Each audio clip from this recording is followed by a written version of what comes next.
तपस्या का फल। भगवान शंकर को पति के रूप में पाने हेतु माता पार्वती कठोर तपस्या कर रही थी। उनकी तपस्या पूर्णता की ओर थी। एक समय में भगवान के चिंतन में ध्यान मग्न बैठी थी। उसी समय उन्हें एक बालक के डूबने की चीख सुनाई दी। माता तुरंत उठकर वहां पहुंची। उन्होंने देखा एक मगरमच्छ बालक को पानी के भीतर खींच रहा है। बालक अपनी जान बचाने का प्रयास कर रहा है तथा मगरमच्छ उसे आहार बनाने का। करुणामयी माँ को बालक पर दया आ गई। उन्होंने मगरमच्छ से निवेदन किया कि बालक को छोड़ दीजिए, इसे आहार न बनाए। मगरमच्छ बोला, माता यह मेरा आहार है। मुझे हर छठे दिन उदर पूर्ति हेतु जो पहले मिलता है उसे मेरा आहार ब्रह्मा ने निश्चित किया है। माता ने फिर कहा, आप इसे छोड़ दे, इसके बदले में अपनी तपस्या का फल दूंगी।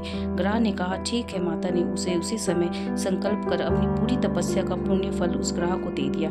ग्राह तपस्या के फल को प्राप्त कर सूर्य की भांति चमक उठा। उसकी बुद्धि भी शुद्ध हो गई। उसने कहा, माता आप अपना पुण्य वापस ले लें, मैं इस बालक को यूं ही छोड़ दूंगा। माता ने मना कर दिया तथा बालक को गोद में लेकर ममतामयी माता दुलारने लगी। बालक को सुरक्षित लौटाकर माता ने अपने स्थान पर वापस आकर तप शुरू कर दिया। भगवान शिव तुरंत ही वहां प्रकट हो गए और बोले, पार्वती अब तुम्हें तप करने की आवश्यकता नहीं है।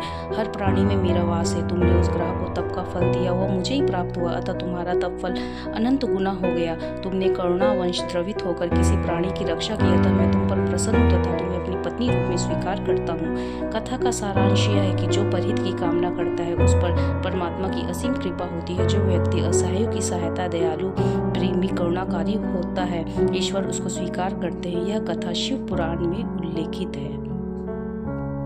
धन्यवाद।